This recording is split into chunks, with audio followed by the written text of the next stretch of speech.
Monsieur Mohamed Yazid Hambli, bonjour. Bonjour Souheila, bonjour chers auditeurs. Alors, préservation et protection des terres agricoles, une priorité, instruction du président de la République, il faut veiller à sa stricte application, c'est important, monsieur Hambli. Oui, bien sûr, la terre agricole, c'est le support de toute notre agriculture. Et donc la préservation et la protection des terres agricoles, c'est une priorité absolue du président de la République, même de notre État, de notre gouvernement, même de l'avenir de notre pays.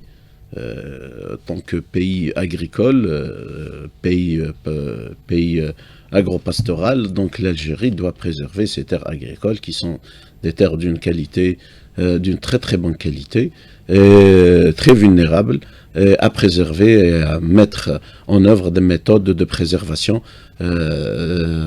basées sur des méthodes scientifiques qui préservent la nature, donc le développement, tout ce qui est protection, développement durable des terres agricoles. Alors, priorité absolue, c'est votre déclaration à l'instant, monsieur Hambli, mais quand on parle de préservation, il faut une préservation du point de vue technique et à la fois légal. Bien sûr, il faut des réformes légales parce que on a des lois, on a des réglementations, mais basées uniquement sur la réglementation, mais pas sur le développement durable, l'utilisation durable des terres agricoles.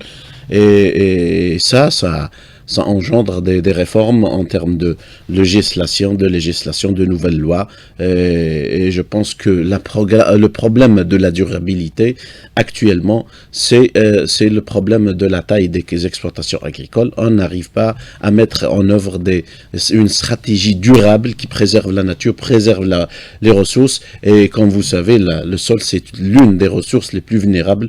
Et donc, c'est le support de toute notre agriculture, de tout développement agricole, et donc sa préservation est primordiale pour la durabilité de notre agriculture et notre sécurité alimentaire, et donc la souveraineté nationale.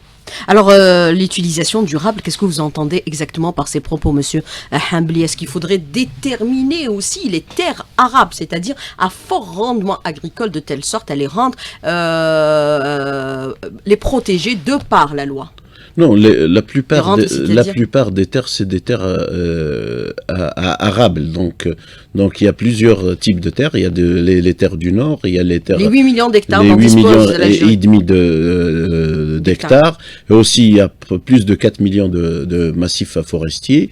Aussi, il y a les terres stépiques, et donc tout ça, ils ont un intérêt économique et écologique pour notre agriculture, et donc on ne peut pas dissocier des terres à fort potentiel avec les terres de la steppe, et on peut donner l'exemple de la steppe. Donc avec la dégradation de notre steppe, on a vu que la diminution de notre élevage, du pâturage, et donc on voit actuellement la cherté de la viande ovine, et ça par manque de diminution du cheptel, et aussi par l'augmentation des coûts de production par défaut de pâturage. Mais quand vous parlez un peu ne peut pas différencier les terres les unes des autres, c'est les 8 millions et demi d'hectares dont dispose notre pays, bien sûr, avec le domaine forestier qui est aujourd'hui préservé, qui constitue pratiquement le poumon du pays, même s'il est de 4 millions d'hectares, mais il représente 1,5 de la superficie globale du pays, donc 85%, c'est le Sahara. Est-ce qu'il faudrait aussi distinguer et avoir une cartographie précise sur le domaine public de l'État, le domaine privé de l'État, les terres arches et les terres privées? Non, la terre... Il faut la prendre dans sa globalité? Dans sa globalité, parce que la terre, pour l'État, c'est la production agricole, quelle que soit sa nature. Donc il faut préserver tout type de terre, même les terres mulk. Les terres mulk, le propriétaire a le droit d'usage, c'est tout. Mais l'État a le droit de regard sur les terres, parce que c'est un outil de production de l'État elle-même. Et donc il faut voir les choses dans sa globalité. Il faut qu'on préserve toute notre terre, toute la surface agricole utile. Et on ne peut pas parler uniquement de terres privées de l'État qui constituent à peu près 2,5 millions d'hectares, alors que les terres milk sont à peu près à 70% de la surface dans le nord. Et donc il faut mettre une véritable stratégie de développement, de préservation des terres en termes de réglementation. Moi, je pense que actuellement il faut aller vers la création du marché du foncier. Et on n'a pas le marché du foncier en Algérie. Il n'y a pas de marché, il n'y a pas les transactions c'est des transactions surtout en termes milk, ils sont loin du contrôle de l'État. Il faut que l'on préserve la terre agricole reste un outil de production. C'est tout.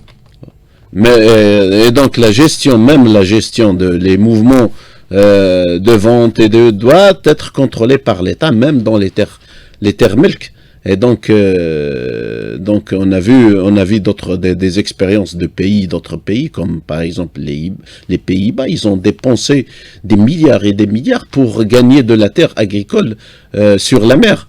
Et donc nous avons un patrimoine à préserver. À moindre coût que des États dépensent beaucoup d'argent pour créer de la terre, et nous avons des terres à préserver. Et donc, la création du marché du foncier, je pense que c'est la meilleure méthode actuellement pour préserver les terres.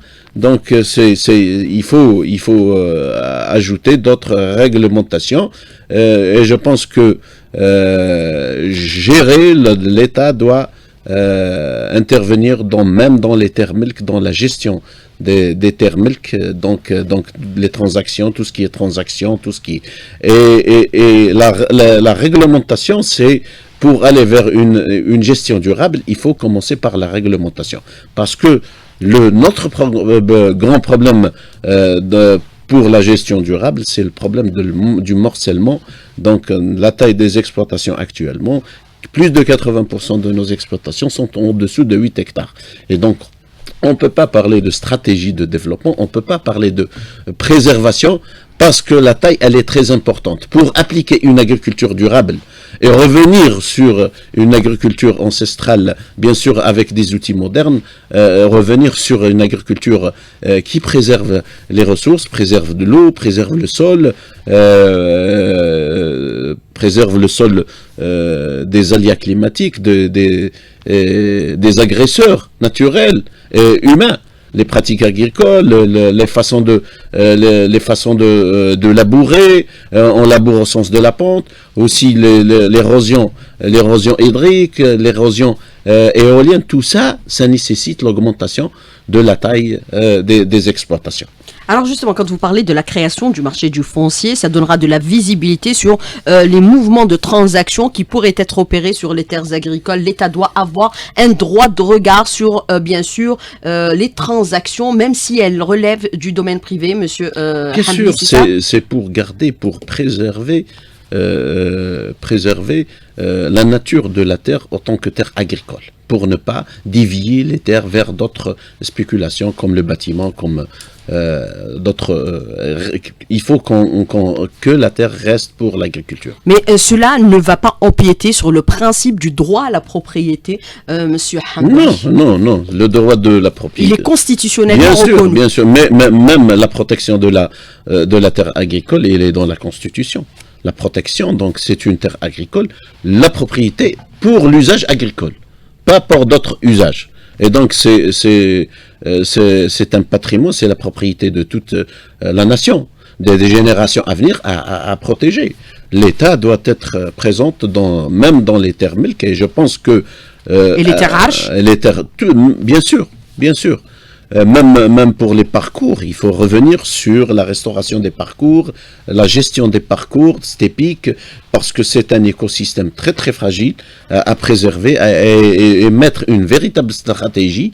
Et donc le travail des instituts, le travail des scientifiques actuellement doit être dans la mesure d'aider vraiment, de mettre une stratégie pour la préservation des terres, surtout des terres, des parcours de pâturage. Alors quand vous parlez, on parle bien sûr de la préservation des terres agricoles, des terres arables existantes à travers tout le territoire national, l'équivalent de 8,5 millions d'hectares répartis à travers tout le territoire national, sans parler bien sûr des terres du sud du pays. C'est un autre aspect que nous allons aborder dans un moment. Est-ce qu'il faudrait renforcer encore davantage la législation en matière de préservation de ces terres pour lutter contre la non-exploitation du foncier agricole et, on l'a vécu par le passé, son détournement de sa vocation initiale? Non, la meilleure façon de préserver les ressources naturelles, c'est de l'exploiter. Et si on parle de l'exploitation... On n'a pas le droit de laisser les terres en jachère ou non exploitées? Non, mais la préservation, une façon de... La jachère, surtout la jachère travaillée, c'est une méthode qui aggrave l'érosion. Parce que laisser les sols nus, ça aggrave l'érosion éolienne, l'érosion hydrique. Et donc, mais vous avez des domaines milk qui ne sont pas exploités aujourd'hui. Et donc ici, il faut aller vers... l'exploitation, vers la gestion, parce que les domaines milk, nous avons le problème du morcellement. Actuellement, la taille de l'exploitation ne permet pas une exploitation rationnelle et ne permet pas d'appliquer l'itinéraire technique comme la rotation. Et donc, augmenter la taille de l'exploitation, c'est très important pour l'avenir. Moi, je peux vous donner un exemple d'exemples de pays. Par exemple, le Danemark, qui, au bout de 20 ans, il a augmenté la moyenne de son exploitation de 4 à 40 hectares. Et donc, à 40 hectares, une exploitation à 40 hectares, elle est viable. On peut mettre une stratégie, on a perdu, au bout de 30 ans, on a perdu la plupart, à plus de 80% de notre élevage dans le nord. Et par rapport au morcellement des terres agricoles. Et donc on a perdu un patrimoine important. Donc pour aller vers une agriculture durable, pour aller vers tout ce qu'on appelle l'agriculture biodynamique, la ferme avec des exploitations, avec l'élevage, utilisation des matières organiques, parce que l'un des éléments les plus importants pour la préservation des sols, c'est l'augmentation de la matière organique. C'est parmi les techniques pour préserver contre l'érosion et aussi pour augmenter l'infiltration des eaux pour les nappes phréatiques, parce que la matière organique joue un rôle d'éponge et aussi pour préserver contre l'érosion. Bien sûr, c'est des aspects un peu techniques pour la gestion et la préservation de ce patrimoine, mais au-delà de cet aspect-là, il y a l'aspect aussi juridique. C'est la question que je vous ai posée, monsieur Hambli. Aujourd'hui, ce qui est constaté, c'est qu'on a attribué des terres qui n'ont jamais été exploitées. On parlait d'un portefeuille équivalent de 750 000 hectares de terres agricoles attribuées et non exploitées, qui ont été retirées à leurs propriétaires. Il faut attribuer les terres à ceux qui la travaillent, c'est-à-dire l'Ardouliman Irtouma. Oui, c'est important moi également, monsieur Hambli, par rapport à cette question qui est importante, puisque c'est le domaine de l'État. Oui, bien sûr, la terre doit être travaillée. C'est une obligation pour la préserver. L'exploitation économique, elle est importante. Même pour le massif forestier, le domaine forestier, si on n'arrive pas, si on passe pas vers l'exploitation économique de la forêt, on peut pas la préserver. Et donc aller vers des reboisements utiles pour l'exploitation des terres, éviter la monoespèce, éviter des espèces. L'exemple du barrage vert, c'est un grand projet, mais on a utilisé uniquement du pin d'Alep. Point de vue économique, le pin d'Alep n'a pas de valeur. Et donc, on est en train de perdre nos forêts. Alors, le modèle de concession en vigueur actuellement, il a montré ses limites. Il faut l'enrichir davantage, monsieur Hambli, pour pouvoir optimiser l'exploitation de nos terres agricoles. Oui, je pense que actuellement, la concession, il faut aller vers l'enrichissement de la concession. Je pense que c'est un modèle bon, un bon modèle, mais il faut aller vers l'enrichissement, vers la libération l'acte entre acteurs, la vente de la concession, pas la vente de la terre, mais la vente de la concession, pour libérer, il y a des gens qui ont des moyens pour investir. L'agriculture, on revient sur la préservation, la préservation nécessite des outils modernes, et les outils modernes nécessitent de l'argent, nécessitent des moyens. L'agriculture, c'est des moyens. Bien sûr, il faut libérer la concession, il ne faut pas qu'on bloque la concession. Aussi, il faut aller vers la création d'un crédit foncier. Je pense que le modèle danois a utilisé le crédit foncier pour le remembrement. Ils ont créé des banques, un outil de financement pour financer le remembrement des terres agricoles. Et c'est des aspects que nous aborderons encore une fois dans la deuxième partie de l'invité de la rédaction, où 5 minutes seront également consacrées aux questions des auditeurs qui nous contacteront sur notre page Facebook, invité de la rédaction. Monsieur Mohamed Yazid Hambli, merci. Restez avec nous, on revient dans un tout petit moment. À tout de suite. Alors, Monsieur Mohamed Yazid Hambli, je voudrais revenir avec vous sur plusieurs aspects par rapport à ce foncier qui est hautement précieux aujourd'hui dans le contexte actuel, parce qu'il faut reconnaître aussi qu'il n'est pas très important par rapport au potentialité du pays et par rapport aussi aux ambitions que nous affichons aujourd'hui d'assurer bien sûr l'autosuffisance alimentaire. Donc l'exploitation de chaque millimètre de cette terre est important. Vous avez parlé de la nécessité d'aller vers la création d'un crédit foncier pour le remembrement des terres agricoles. C'est pour pouvoir un peu avoir une meilleure visibilité et gestion de ces terres, c'est important. Oui, bien sûr, bien sûr. Actuellement, une vision moderne. Oui, bien sûr. Actuellement, nous avons plus de 50% de nos agriculteurs, c'est des agriculteurs non propriétaires, c'est des locataires, donc nous avons des exploitants, mais on n'a pas d'exploitation.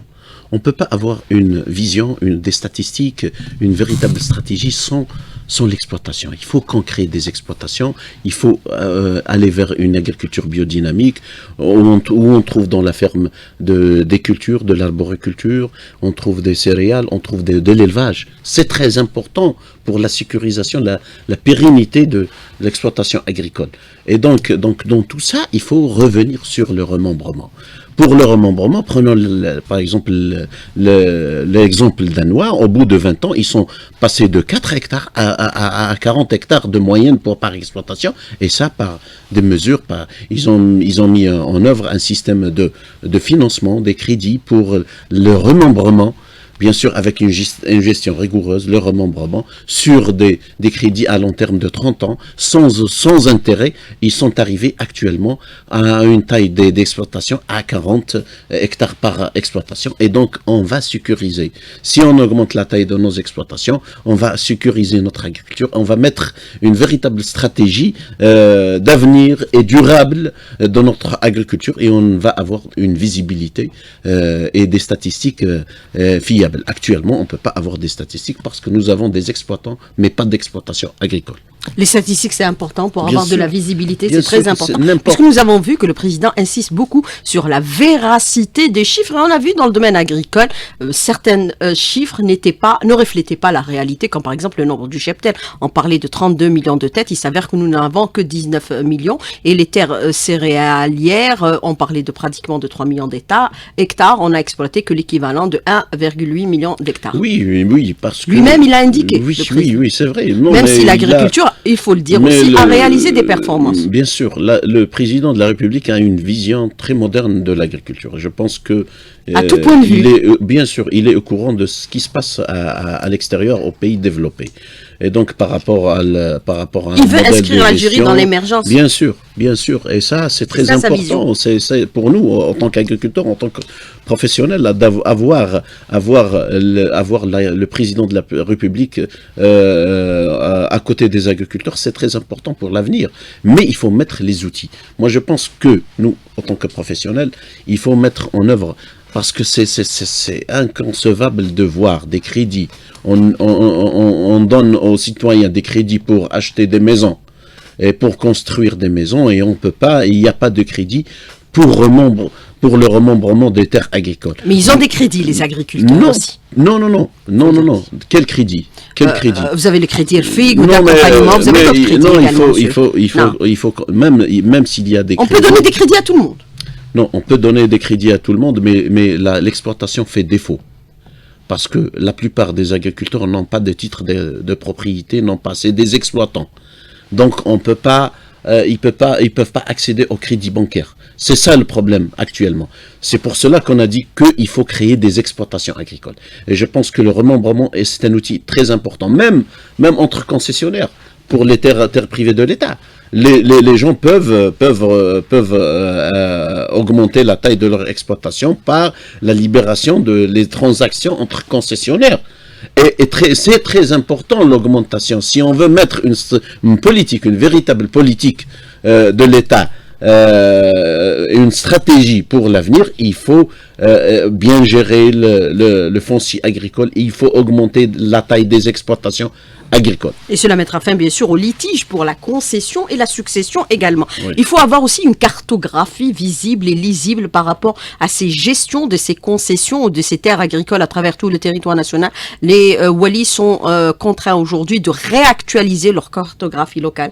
Non, la cartographie, elle est importante à tous les niveaux, même dans notre... C'est un outil bien sûr, d'aide à la décision. Bien sûr, d'aide à la décision, et c'est un outil de prévoyance, de bonne gouvernance. Et donc la cartographie, elle est importante, même aussi pour la préservation des ressources naturelles. Notre cheptel, notre race, les espèces végétaux, dans tout ça, la cartographie, elle est très importante, même pour les sols agricoles, les terres agricoles, les terres forestières. C'est très important. On n'a jamais parlé de la forêt comme exploitation. La forêt doit... On en parle aujourd'hui. Oui, on en parle aujourd'hui parce que la meilleure façon de préserver les forêts, c'est de les exploiter. Et on a vu les quelques petites surfaces par exemple, de quelques espèces, par exemple le caroubier. Il y a des exploitations qui exportent l'exportation le du producteur de caroube. Tlemcen. Oui, il exporte plus de 10 millions de dollars et pour une surface réduite. Vous avez les huiles essentielles. Bien sûr, les huiles essentielles.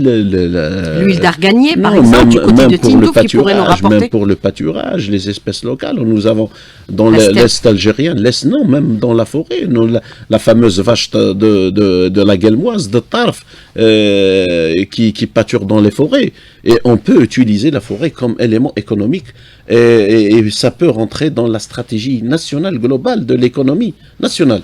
Alors bien sûr, on parle de la préservation de ces terres parce qu'il faut aussi revenir à des aspects qui sont réels aujourd'hui. Nous sommes le plus grand pays de l'Afrique avec bien sûr une superficie qui dépasse les 238 millions d'hectares à travers toute la superficie de notre pays et son étendue. Nous avons l'équivalent de 8,4 millions d'hectares de terres arables qui ne représentent en définitive que 4,7% de la superficie globale du pays, bien sûr, hormis le sud que nous allons exploiter aujourd'hui. C'est la raison pour laquelle l'importance est cruciale, Monsieur Hambli. C'est ces chiffres qu'il faut se rappeler, parce qu'on a tendance à penser qu'on est un pays agricole. Nous ne sommes pas un pays agricole. Il y a une pression de par la potentialité des terres. Je ne parle pas de l'agriculture en termes de rendement, ni au nombre d'agriculteurs. Non, mais je parle en termes de superficie. Il y a une grande pression. Oui. Sur les terres agricoles, par des agresseurs climatiques, par le béton, il y a plusieurs éléments. Il y a eu beaucoup d'agressions, oui. Et donc les changements climatiques, la salinisation des sols, donc l'agriculture extensive. Tout ça, c'est des agresseurs de la sol. Et donc il faut aller vers une gestion durable de notre patrimoine, parce que surtout la pression démographique, on est passé de 8 millions à 44 millions d'habitants, et d'ici 2050, la population aura augmenté d'une façon à nourrir, à prévoir les besoins en termes d'alimentation, et ça dans une vision de protection, de préservation de nos terres.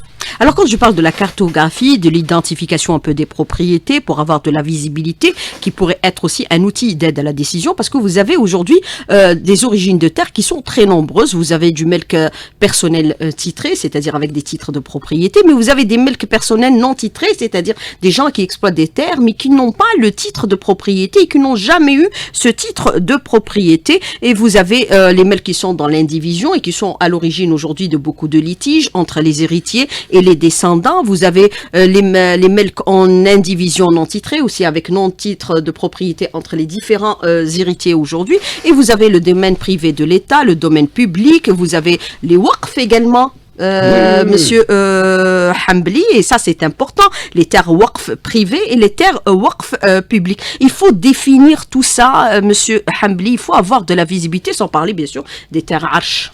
Non, moi je pense que il faut que la vision soit globale. C'est ça. C'est la terre, elle est un outil de production.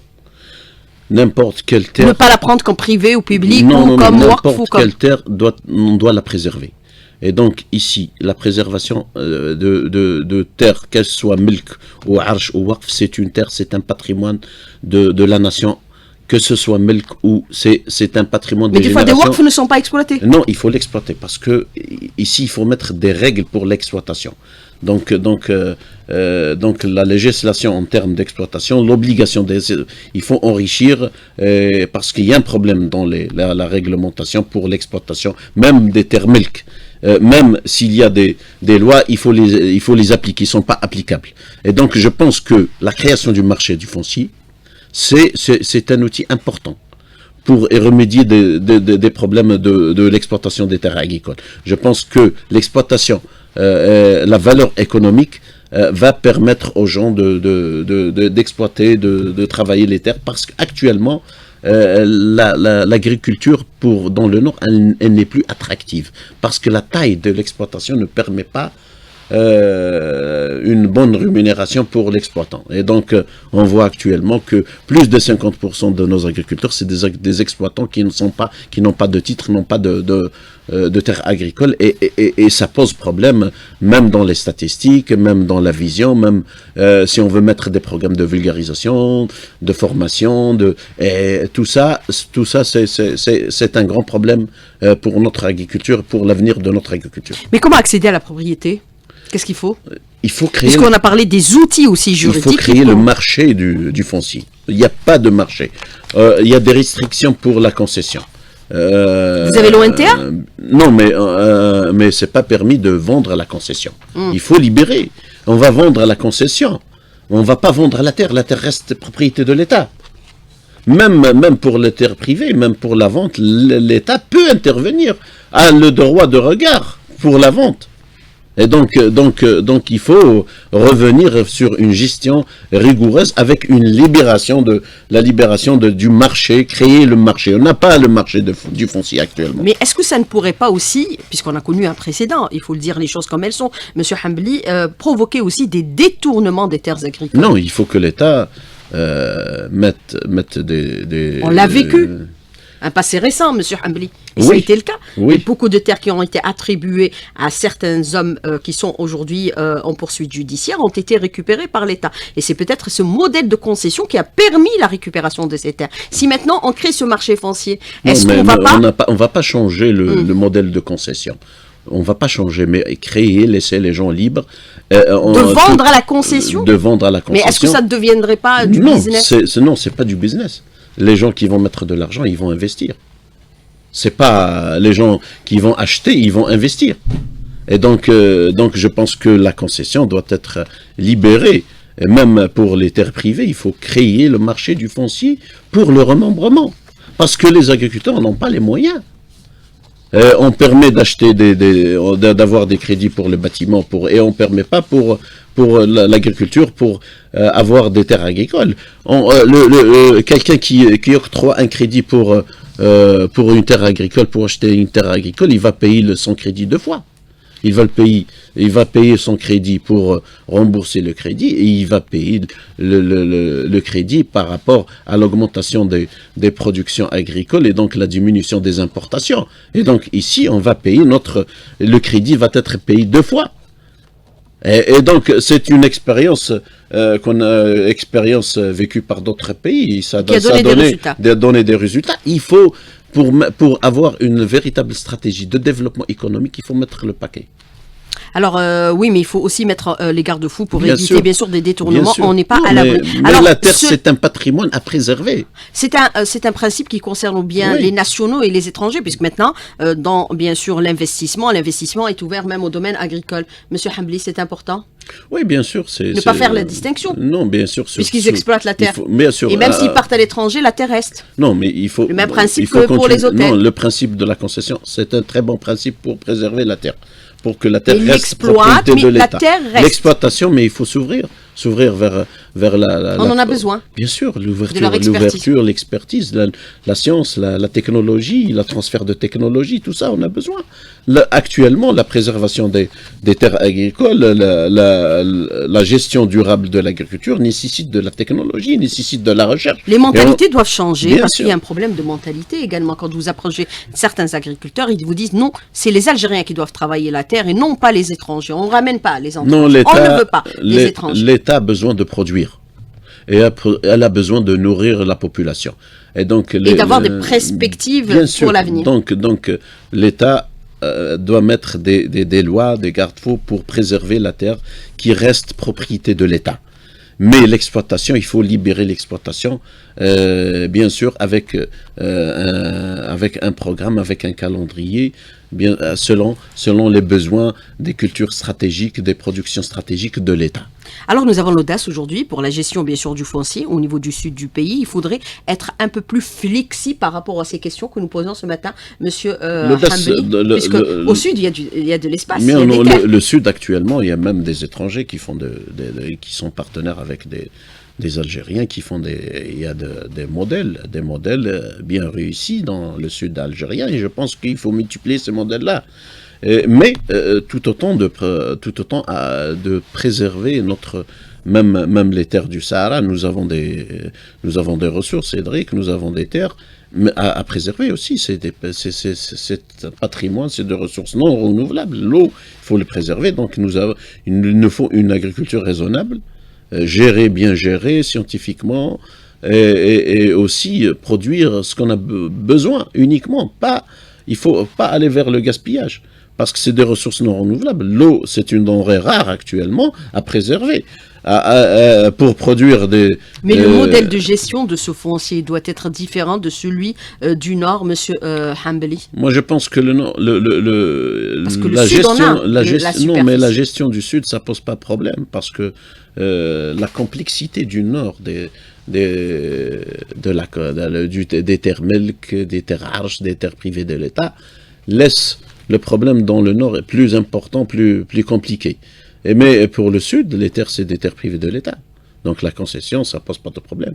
Moi, je pense que la gestion du Sud, il faut aller vers la gestion de l'exploitation rationnelle et pour la préservation des ressources. C'est tout. Mais pour le Nord, c'est un autre problème, c'est un autre aspect. Je pense que le Nord, on a besoin de créer le marché. Parce que nous avons 70% des terres, c'est des terres melk. Et il faut aller vers la création d'un marché du foncier pour aller vers l'exploitation. Actuellement, les ventes des terres melk, c'est libre, c'est pas sous le contrôle de l'État. Alors, le portefeuille foncier agricole actuel, est-ce qu'il nous permet également, Monsieur Mohamed Yazid Hambli, d'augmenter davantage encore nos rendements à travers tout le territoire? Je parle du sud et du nord du pays. Bien sûr, bien sûr. Et aller même vers l'exportation. Oui, bien sûr. Non, on a un surplus dans la tomate industrielle. Non, mais il faut aller vers l'exemple de la tomate industrielle parce qu'il y a la technique, on est dans les standards internationaux en termes de rendement. On est à 1000 à 1200 quintaux à l'hectare. Donc on est avec les standards, on est au même niveau que les standards internationaux. Et je pense que le progrès technique, l'agriculture avance en Algérie, surtout les professionnels.